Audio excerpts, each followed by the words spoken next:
Dekat-dekat pula. Okay.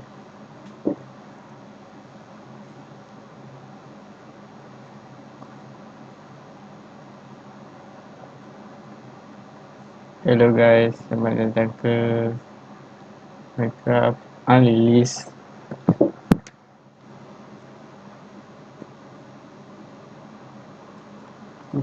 Aku dah ni.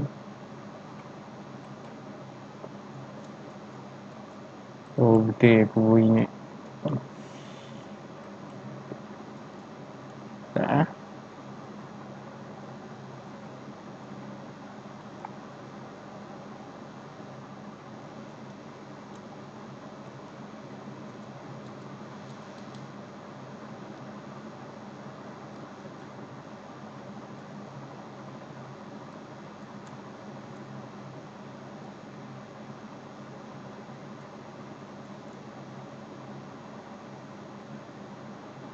Hmm?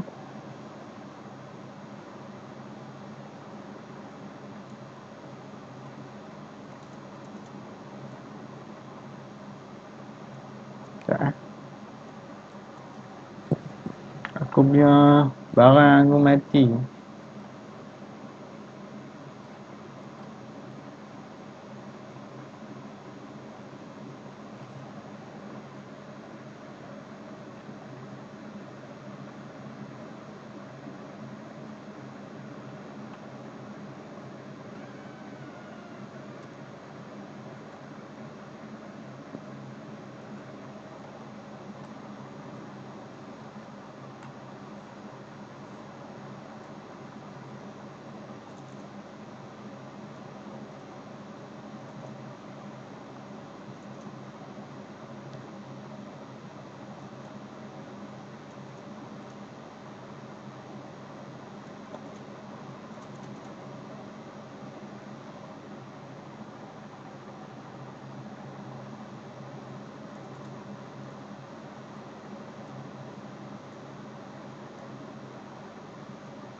Mana tau?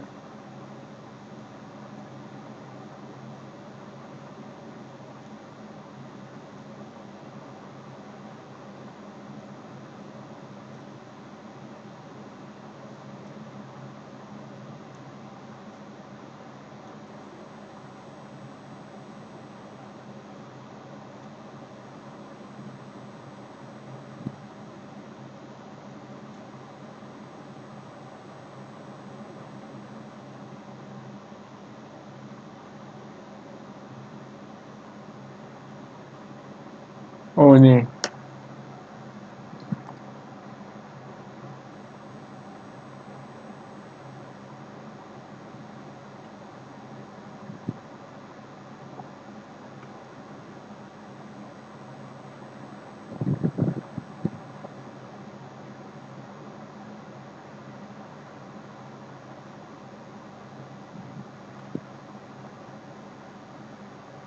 Aku mati tau.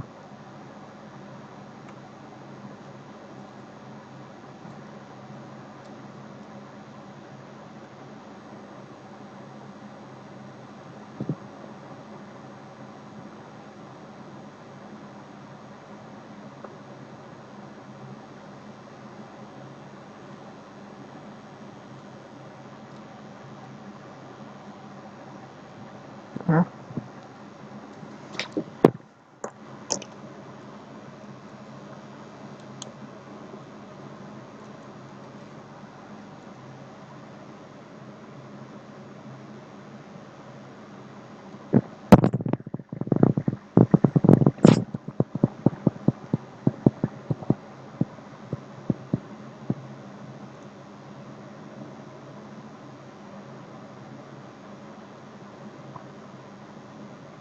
Kalau aku nak surat tapi masa span tak ada. Ada span dekat sini.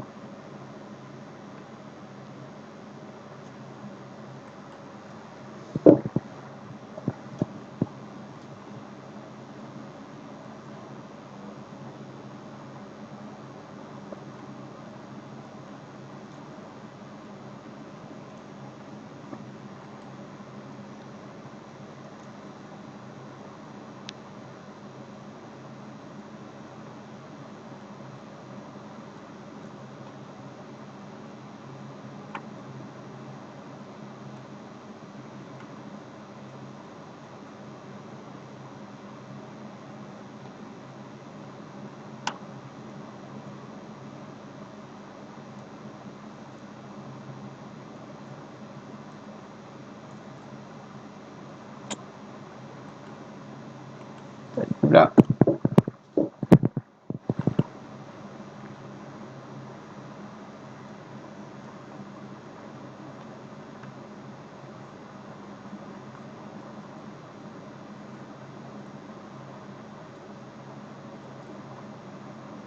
Jumpi situ.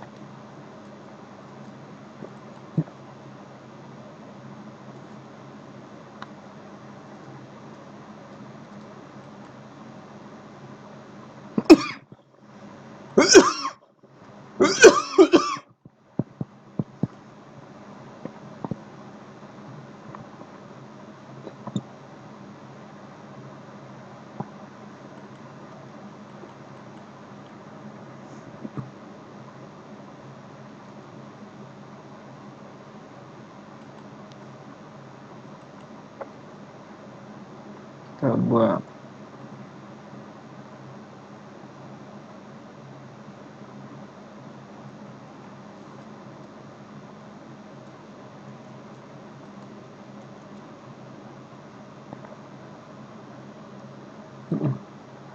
Kita pergi dah.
Ya. Pintu abad. Buat pintu. Kayu budak tu. Kembang.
Ya.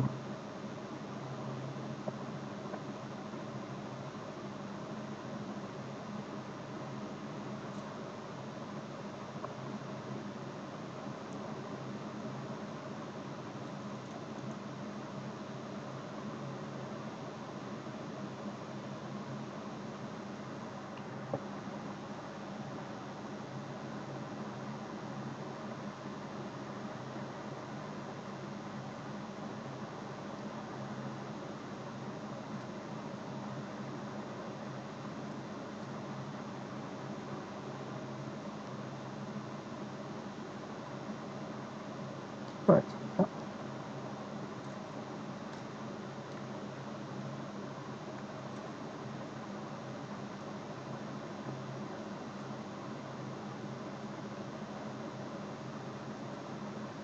Alamak. Ya.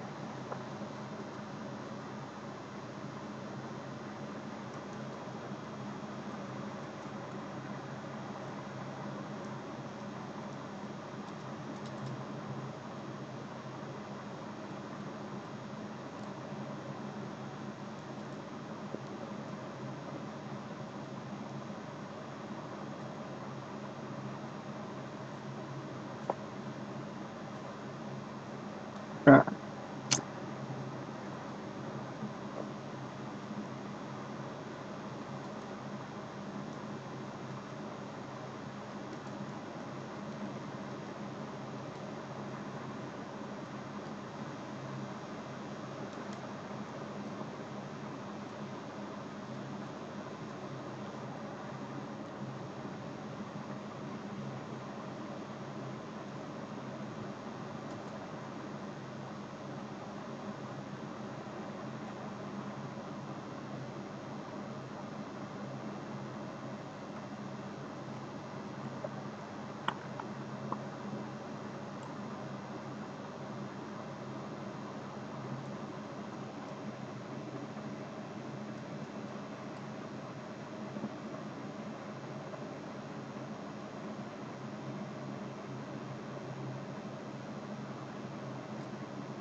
Mana item aku?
Okey.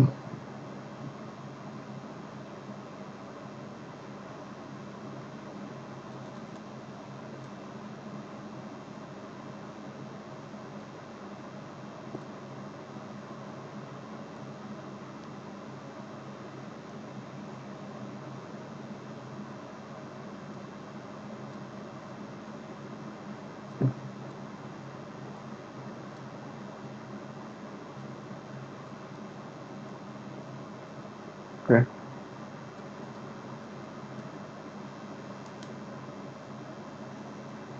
Tak pandai pula lagi.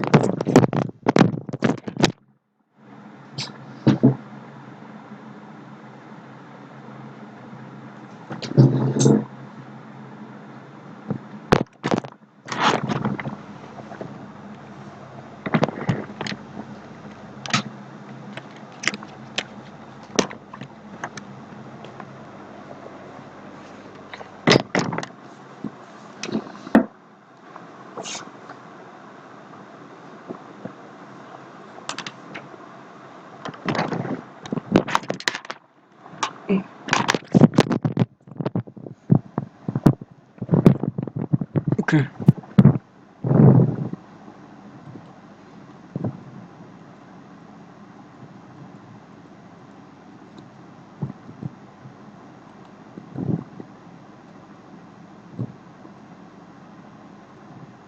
Aku buat.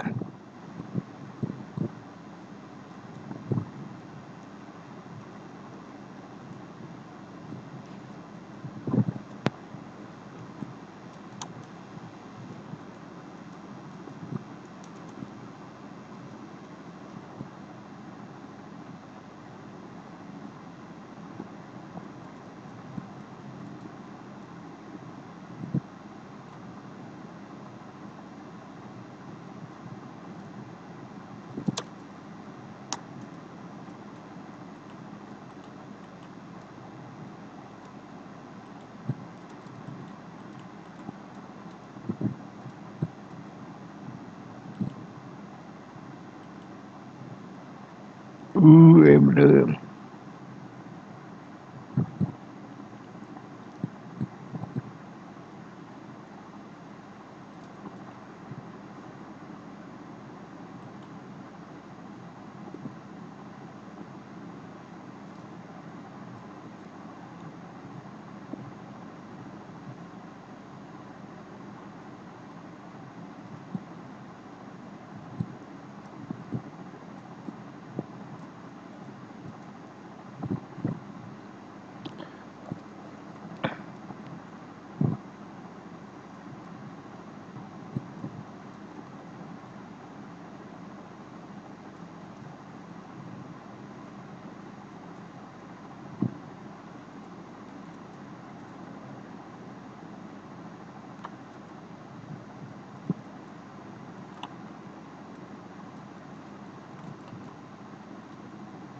Oh.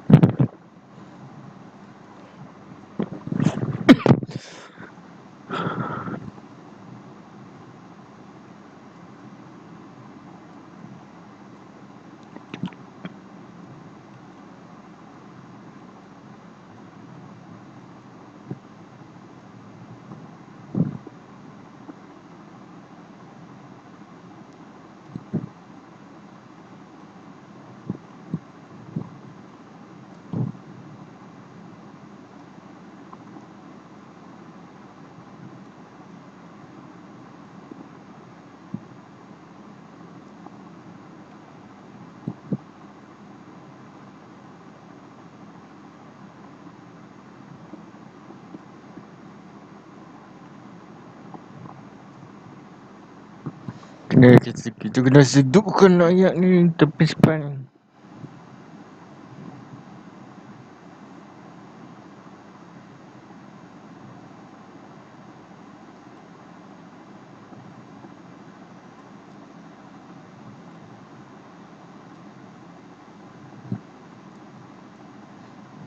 Kita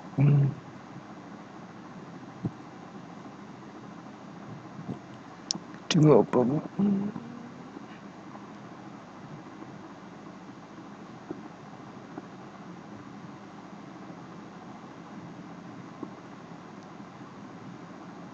Tapi tak ada.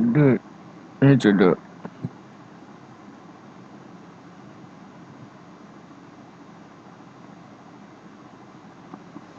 Ya pun.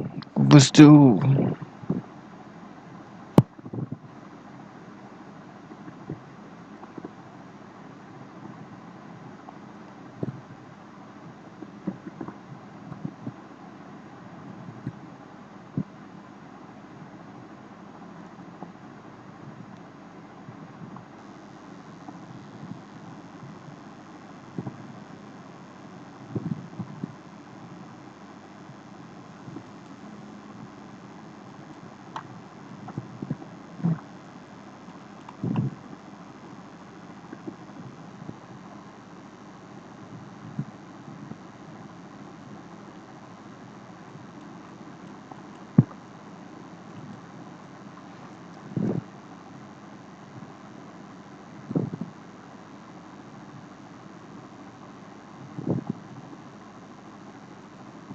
Yes.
Ni.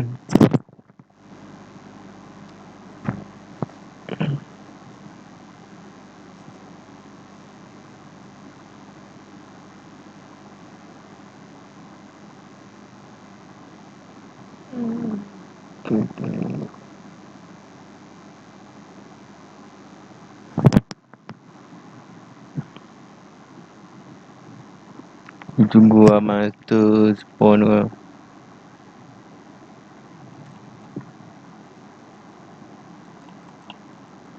Yes.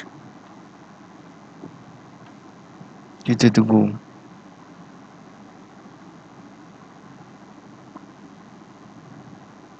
Oh, ada lagi. Kita boleh buat back untuk save point.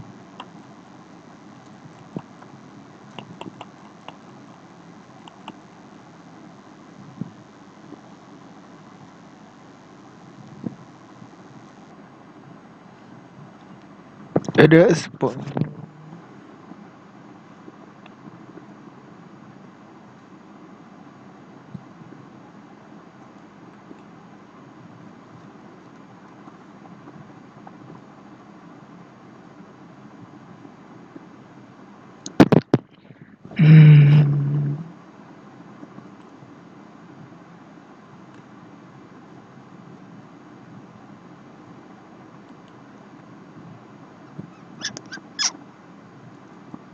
Kita ke stream.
Tak ada zombie pun.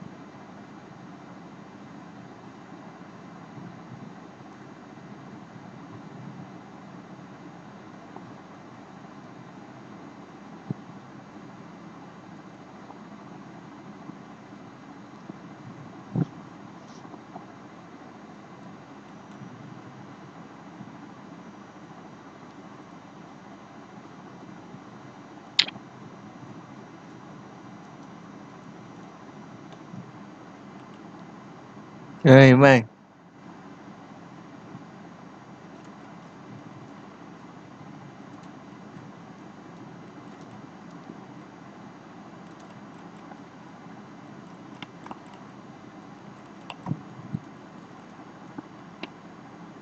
Kita dapat error pun.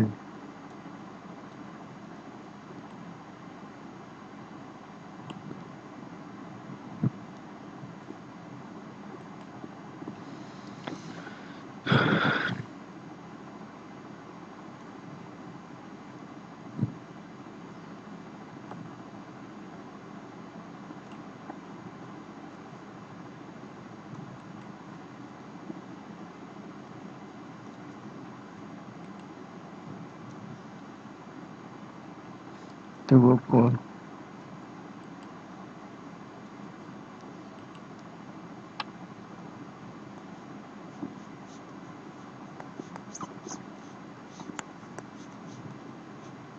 Creeper. Nah, itu kita dapat XP sikit.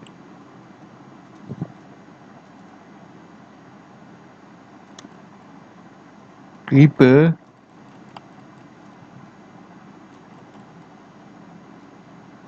Alamak.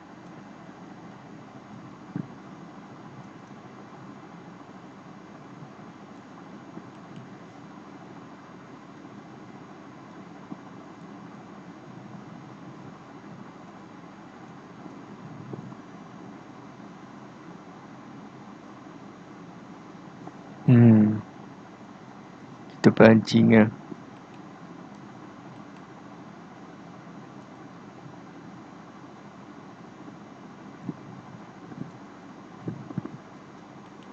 Okay.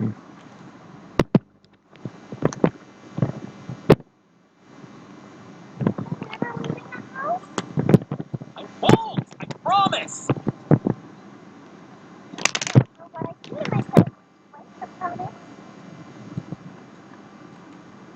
Yes! Okay, don't leave the house all week, okay? Stay with me. Oh, my hands are finally free!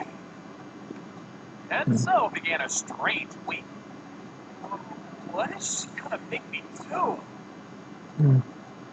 All right, let's get on with it. Let's eat breakfast. Yeah, it's kind of anticlimactic. I want you to stir my nachos and throw it. Apparently, Cory woke up early and made hot miso soup. Doesn't get cooler at all. You can do it.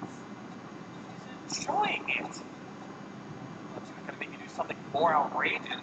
Looks like that was an unnecessary worry. This is still cute. Afterwards, at Akari's suggestion, we watched movies, played games, and cooked together. Her smile was so innocent, I can't believe she's the same person who handcuffed me. Could it be that morning was a dream? Hey, Akari, what if I say I want to go to the convenience store? Nothing! It wasn't a dream! I sometimes get the scares like that, but I made it through the day without incident. No! It's not okay! It's fine.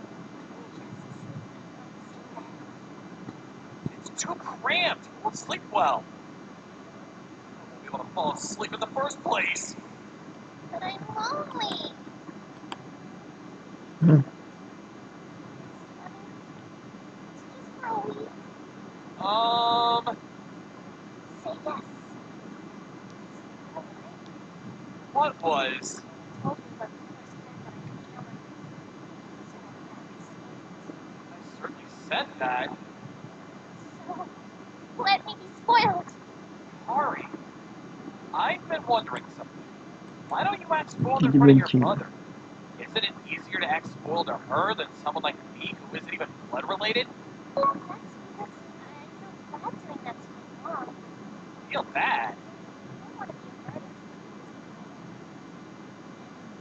I've been strong all this time. So that's why you only come closer when it's just the two of us. Yeah. I can understand since I come from sleeping this in her sleep. But the next day, wait, where did her wait, this is a marriage certificate! Found out. What are you trying to make me sign? Marriage is supposed to be with someone you love, not someone who spoils you. Yeah, I know. Wait, Kari, you actually... Wait, are you serious? So serious. I may not be able to have you right now, but I definitely will someday. And then, spoil me forever. Are you serious? Hmm. Our week together ended with my stepsister's declaration. Even after our parents returned, Kari's advances did not stop. Brother, you want to be mine soon? No, A few months later, I fall into the hands of my sister.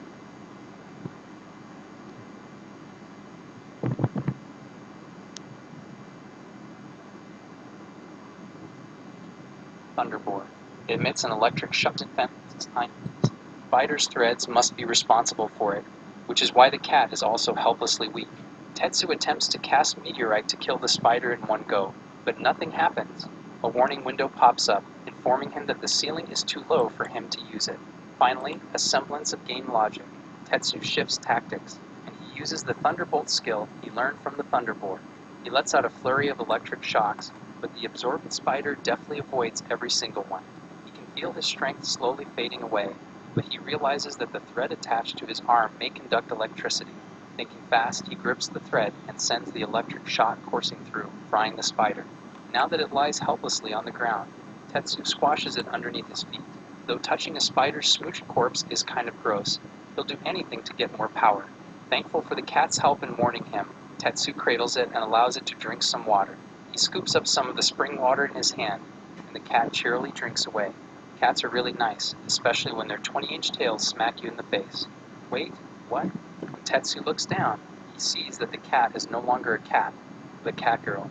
How did the author know about my wildest dreams? Tetsu pulls away his hand, but the cat girl offers to allow him to keep stroking her in exchange for water. But then it hits her. She's finally back to her original form. She credits Tetsu for helping her, and she properly introduces herself as Lenya, a member of the Beastman tribe. Tetsu introduces himself, and Lenya waves her arms around in excitement. She commends him for making quick work of the spider, but then she asks what he is doing here. Tetsu simply says he was left here, and he asks if Lenya knows the way out. She unfortunately has no idea how, since she fails to remember how she got here in the first place. But as thanks for helping her return to her original form, she offers to assist him in any way she can. She offers to answer any questions he may have, and he asks if she has ears, but not the animal kind, the human kind.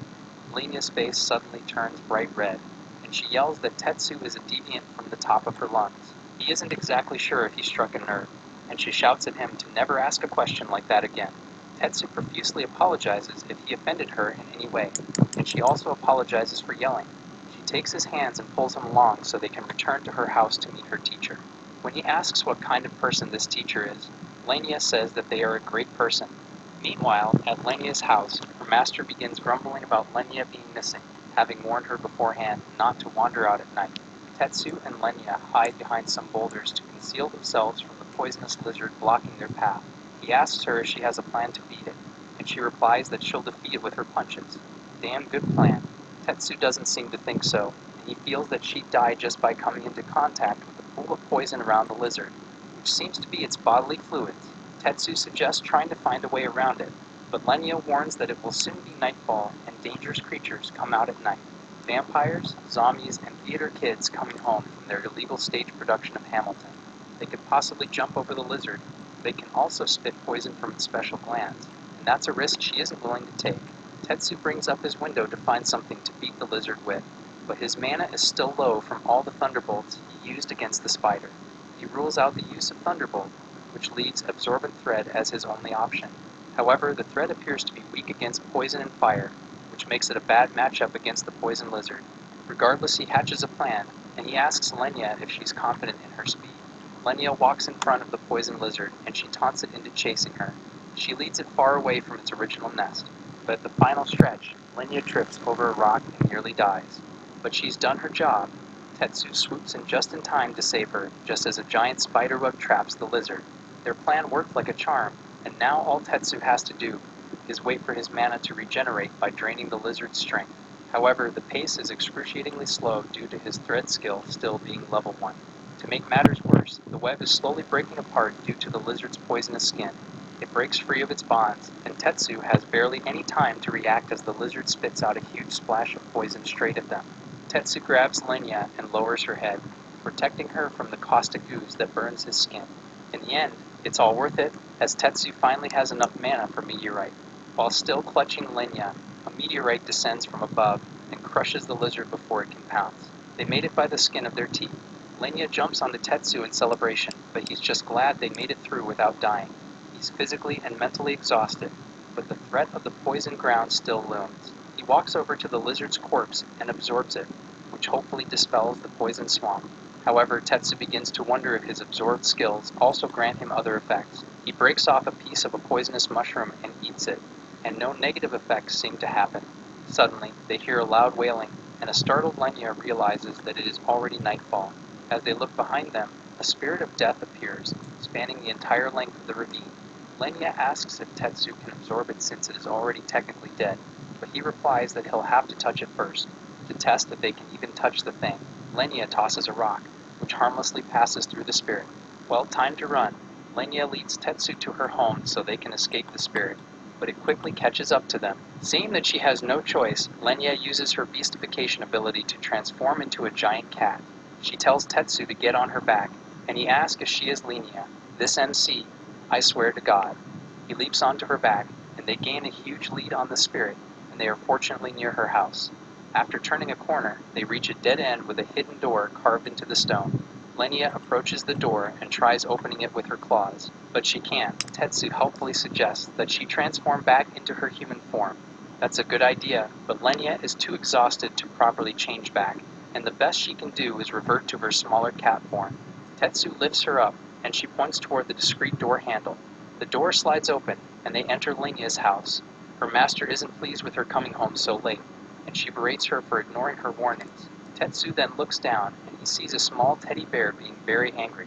When the teddy bear finally realizes that there's a human in her house, she orders him to release Lenya. She begins whacking Tetsu's head, forcing him to comply and lower Lenya. After the teddy bear carries Lenya to safety, she asks what a human is doing down here. Tetsu explains he isn't here to steal anything. The teddy bear doesn't believe him. So why'd you ask? Lenya finally raises her head, and she tells her master that Tetsu was helping her. The teddy bear apologizes for her ill treatment, and she thanks him for saving Lenya. Tetsu uses his appraisal screen to learn that the teddy bear's name is Mech, and that she is actually an elf. I've never seen an elf look like a bear before. Mech notices Tetsu using appraisal on her, which she identifies as an ability usually unique to dragons or greater demons. She narrows her eyes. What's a human doing with such a rare ability? However, she still owes him for protecting Lenya, so she sets aside that issue for now. She reintroduces herself as Mech Samifers, an elf princess. Due to a curse placed on her, she is currently a teddy bear. She offers to let him spend the night, but Tetsu says he wants to find a way out of the valley. However, she grimly replies that such a feat would be near impossible. The first way out is a 30-day walk, and the spirit of death, nearly impossible to avoid, crawls around at night. There exists a secret passage out of the valley, but an incredibly strong golem is blocking the route. She could easily beat it in her original form, but the curse prevents her from doing so. She too wants to leave the valley.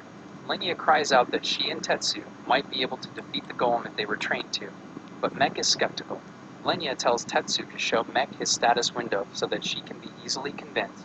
Mech doubts anything could change her mind about Tetsu, but she takes one look at his massive status window, and she starts singing a different tune. Even though he is level 1, his arsenal of unique abilities alone makes him stand out from the rest. He's every hiring manager's dream, an 18-year-old with 40 years of experience.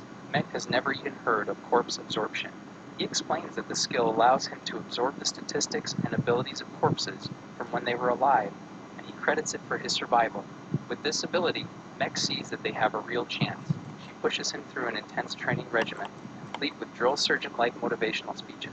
To bolster his combat experience, she tosses him into battle with a group of goblins. She warns him that even though goblins look weak, he is to never show mercy to the enemy. In war, it is kill or be killed. If he doesn't learn to use a sword, he'll die. Heeding her advice and her instruction, Tetsu swings his sword, and he hits all 3 goblins in a single blow. However, Mech is unsatisfied with his stance, and it is clear to her that Tetsu has never fought in his life. Tetsu complains that he could just absorb skills to get stronger, but Mech hammers home the importance of having the physicality needed to actually deliver a killing blow. A giant cannon is no use if he can't use it after all. Mech tells them not to worry. She'll make a man out of him yet. However, Mech says that there is a certain power that no amount of training could ever surpass. This power is only available to those who have reached level 90. Tetsu swallows hard, having remembered that one of the gangsters had a level limit of 125. Mech remarks that whoever reaches this level has the power to wipe out entire nations. The prospect is horrifying. Later, Tetsu rests his weary body after a day of training. He's learned quite a bit in his short time with Mech. mostly regarding how magic works and how to survive in combat situations. However, what bothers him most of all are the 4 gangsters and their leader, and he fears having to fight them one day. How many bodies should he absorb to match their potential? He sinks his head underwater, and Lenya joins him. He comes up for air and asks why she's in the bath with him. For once, Tetsu just let it happen. Mek barges in to investigate the ruckus, and Lenya simply says she wants to shower. Mek actually has no problem with the scene before her, and she shows no qualms about joining them in the tub either. So there they are, Tetsu, a cat girl and a teddy bear bathing together. Mek lathers herself in soap, and she uses her own body to scrub Lenya clean. Lenya offers to wash Tetsu's back, and he hesitantly consents. Lenya is stunned to see the horrible scar on Tetsu's back, and she apologizes for it. Mek, who is still being used as a scrub, has come to trust Tetsu, and she considers him a part of their family. Lenya asks him if he can wash her hair, but his hands go dangerously close to her human-like ears. This is apparently off-limits, and the 2 girls are on their guard again. Days pass, and Mek gives Tetsu his final test to see if he's ready to face off against the Golem. He must defeat a flame weasel, a fire attribute demon. Mek is confident that, with how much Tetsu has grown, he should be able to do this much. The weasel charges at Mek, and Tetsu rushes in while avoiding the fireballs being thrown his way.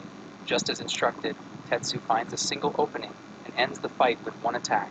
The weasel is sliced cleanly into 2, and Tetsu is seemingly victorious. Mek hurries over to congratulate him, but Tetsu tells her to get back. Just like the fast and furious films, it isn't over yet.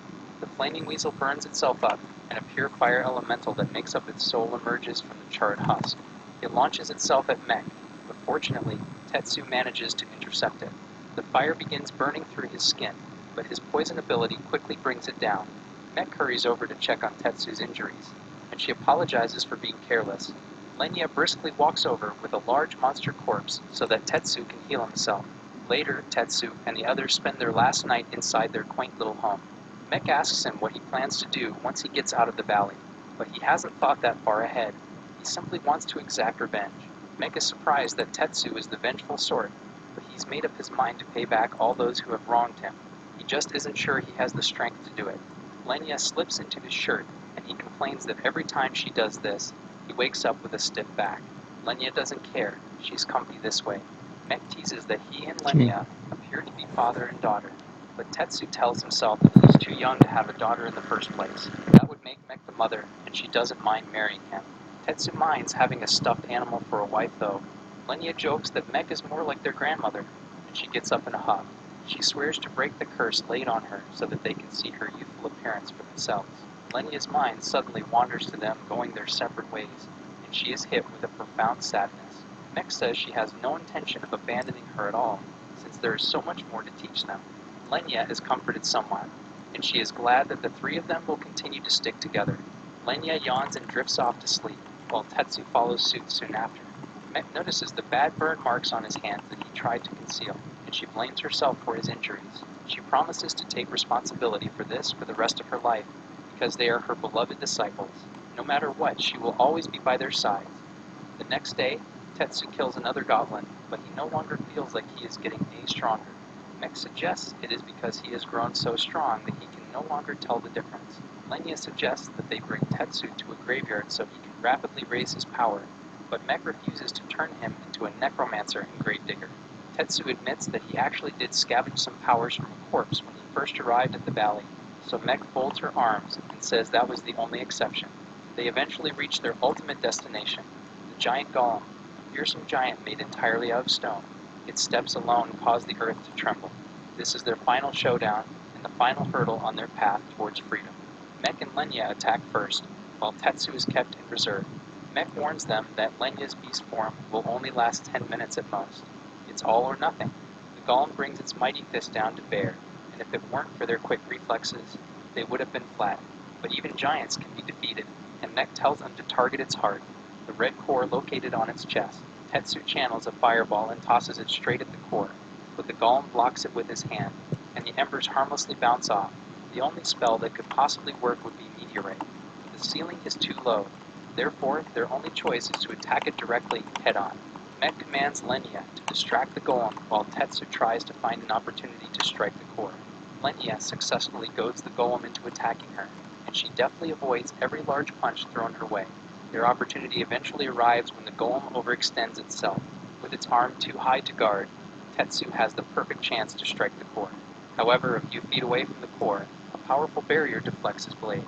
Mech tells them to fall back, and she tells them there's a change of plans. They'll have to attack its head to disable the barrier first. However, this is easier said than done, as the golem causes a massive shockwave that buries them under rubble. Mech desperately tries to pull Lenya from under the debris, but the golem is already upon them. It nearly crushes them underfoot, but Tetsu takes the full brunt of the attack, and he uses his fireball to free his friends. The golem forces its foot all the way down, and Tetsu is seemingly squashed underneath. Mech flails away at the golem's foot, and when it raises it, she sees a pool of dark liquid underneath. It comes crashing down again, but Tetsu is barely hanging on as he pours as much poison as possible into the golem. Eventually, his persistence pays off, and the golem succumbs to the poison. Don't ask why it was possible to poison a rock, though. Mech says this is Tetsu's big chance, but he is far too exhausted and injured to move. To her horror, the golem begins reassembling itself, and all their hopes quickly evaporate. Mech runs toward the golem's head and yells at Tetsu to give one last push. Now that the golem is flat on the floor, the distance between the ceiling and its body is wide enough to cast Meteor. Mech looks up, and she beholds the awesome might of Tetsu's spell. A massive meteor comes crashing down, effortlessly penetrating the golem's barrier.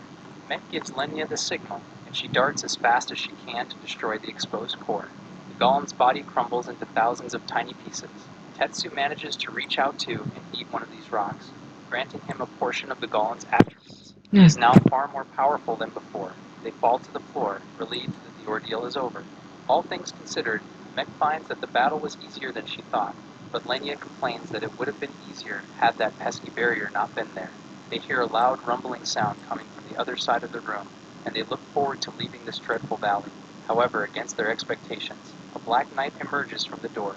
There is one thing on their minds: is it friend or foe? The ominous knight trudges forward, unresponsive to Tetsu's words. What is even scarier to him is that his Identify skill fails to work against it. Mech tells him that his Identify skill doesn't work on targets that are extraordinarily stronger than him. Tetsu cautiously backs away, and he weighs his options. His gut tells him that the Black Knight, who ticks every single box on the villain checklist, can be reasoned with. The knight holds out his hand for a handshake, and Mech warns him not to shake it. Tetsu decides to shake it. However, to his surprise, the knight wants to thumb wrestle. Mech has never heard of this vicious war game, so Tetsu tells her that it is a relatively harmless sport. Tetsu is distracted from the match, and his thumb is pinned down. Suddenly, the portal to the underworld opens up, and dozens of undead hands start dragging him down to hell. The knight leaves him with one word: resist.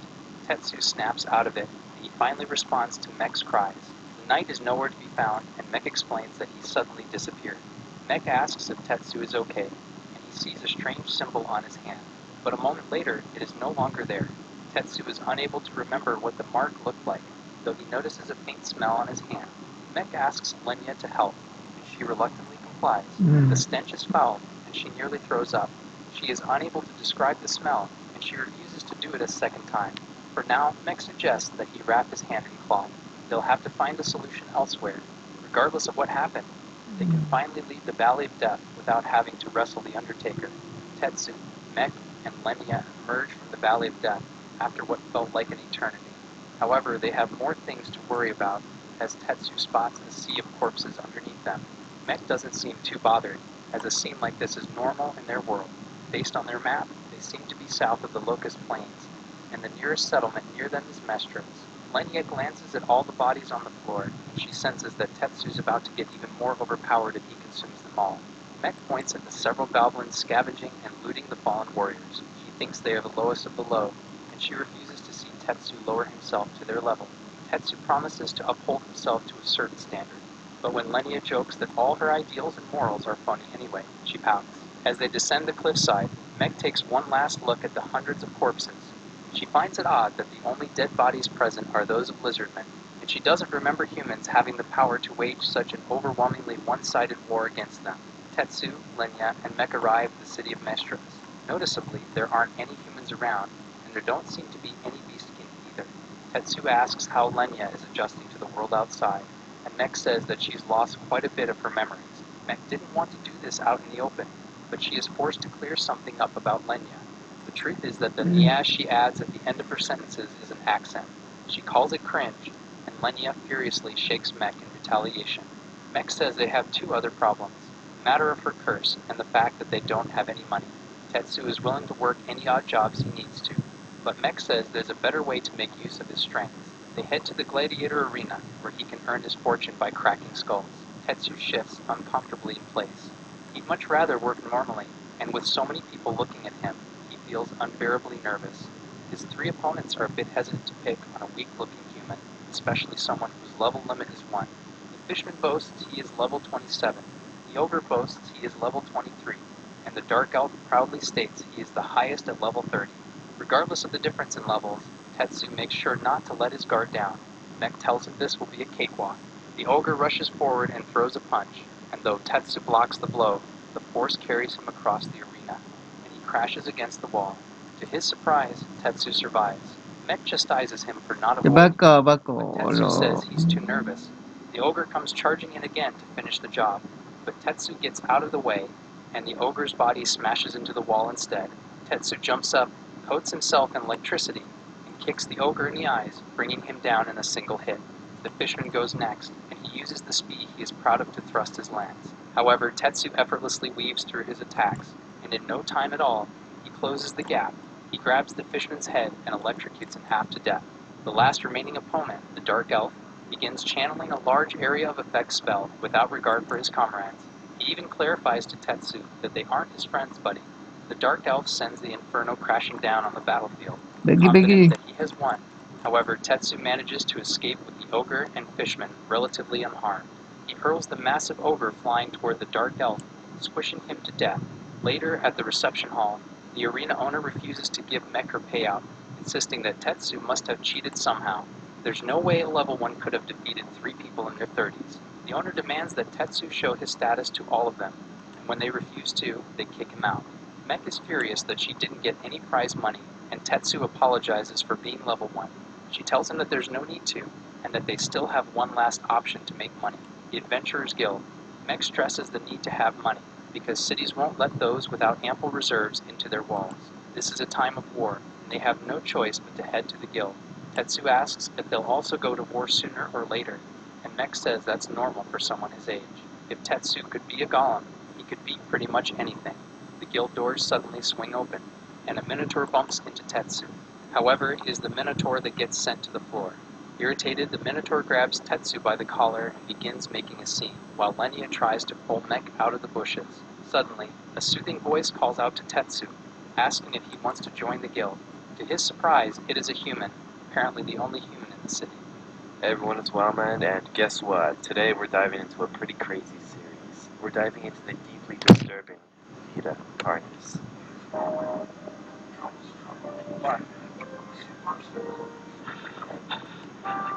I know a lot of you have been waiting for this one, so I'm here to say that I finally came through. But for those of you who aren't familiar with the Vita Carnis series, it's this analog horror series with a focus around these creatures called the Vita Carnis. And what we are shown is a world. According to Yi at the time, he is not a pedophile, nor does he consume any content that would qualify him as such. The purpose of him expressing these views is based on principle, and that he is only exercising his right to free speech. In October of 2022, though, he was arrested in Illinois for soliciting and possessing CP after he exchanged nude images with a 14-year-old girl in Texas through WhatsApp. There is no possible chance that this was like a mistake or maybe like she lied about her age. Now, the girl repeatedly mentioned her age in these messages, and he instructed the teenager to remove her age from the WhatsApp profile. His bail was set at $1 million USD. He ultimately accepted a plea agreement where he pled guilty to 2 charges of child grooming and CP in exchange for 6 years in prison and having 16 other charges dropped. Amos Yi is projected to be released on October 8th of 2026. Tony 48219. Anthony Powell, also known online as Tony 48219, was a YouTuber that was very active during the early years of the platform. YouTube was founded in 2005, and Tony began uploading videos just 2 years later in 2007. At this time in early YouTube history, you could basically upload videos in direct response to another creator's videos. This helped spark debates and is how Tony became a known figure within YouTube's, at the time, very small conservative Christian community. Tony posted frequent videos debating such topics such as evolution and atheism. The tone of his videos were often angry and hateful, encouraging his viewers to harass other creators who weren't Christians. Tony held very strong views about atheists, expressing that I don't even want to consider them to be human. They are filthy animals. Atheists are not humans. They are monkeys. They are animals. Atheists weren't the only big target in his videos. He also expressed his very misogynistic views very openly. A queen to me is a real woman who's going to stick by her king, her man, and is obedient to her husband, submissive to her husband. Tony uploaded a video titled, "Black Women Don't Deserve Respect," where he detailed his beliefs in the promiscuity of black women. He also accused them of killing over 1,500 babies per day in abortions. Tony's videos grew increasingly concerning as he uploaded content about his issues getting a girlfriend, suicidal thoughts, and him owning a shotgun. Tony had dreams of working in the film industry, either as an actor or working behind the scenes. He took a theater class at Henry Ford Community College, which he shared with another YouTuber, 20-year-old Asia McGowan. Asia uploaded videos of her dancing routines and comedy skits. She loved making people laugh, and her lifelong dream was to be a famous dancer. Asia was also an atheist, an advocate for women's rights. That, in addition to being a black woman, seemed to catch Tony's attention.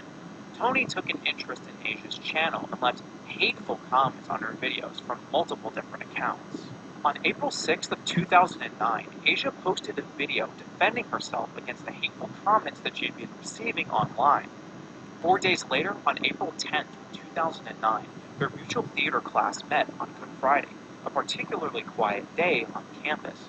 Later that same day, police received an emergency call of an assault, and shortly afterwards, of shots being fired on campus. A student who was in the Fine Arts building at the time reported hearing one gunshot, and I saw someone getting pulled back into the room that they were in. When police arrived, they found Asia McGowan fatally shot by Anthony Powell with a shotgun, which he then turned on himself. Shortly before the murder, Tony uploaded a video talking about taking his own life. The viewer did report the video to police, but no action was taken. There's absolutely nothing for me to do in this life. I don't have a purpose. There's no point to me living anymore. I'm really thinking about moving myself, and I'm pretty much going to do it. After Asia's death, her father described her as an inspiration. She was resourceful, ambitious, independent, talented as far as acting, dancing, comedy. She was a natural. Vance Stone. William Atchison, also known by the alias Vance Stone, was a YouTuber who uploaded videos referencing real-life events such as Columbine and Virginia Tech. His videos were essentially shitposts such as the Bill Nye theme playing over 9/11. In another video, he simulates a school shooting in the game Blockland. School shooters were a common theme on Vance's channel, posting fan edits of Columbine shooters, Elliot Rogers, Sandy Hook the Game, and Columbine Casino. Outside of YouTube, Vance's online activity included pro-Hitler posts on 4chan, Kiwi Farms, and The Daily Stormer. He had many different types of usernames that he used to post online, such as Adam Lanza and Future Mass Shooter. Lance had no prior criminal record, but was investigated by the FBI in March of 2016. He caught the attention of the FBI after posting on an online internet forum where to find cheap assault rifles for a mass shooting. When he was eventually questioned, Vance claimed that he was only trolling. Vance was not found in possession of a firearm, and thus the investigation was closed. In 2016, Vance began communicating with 18-year-old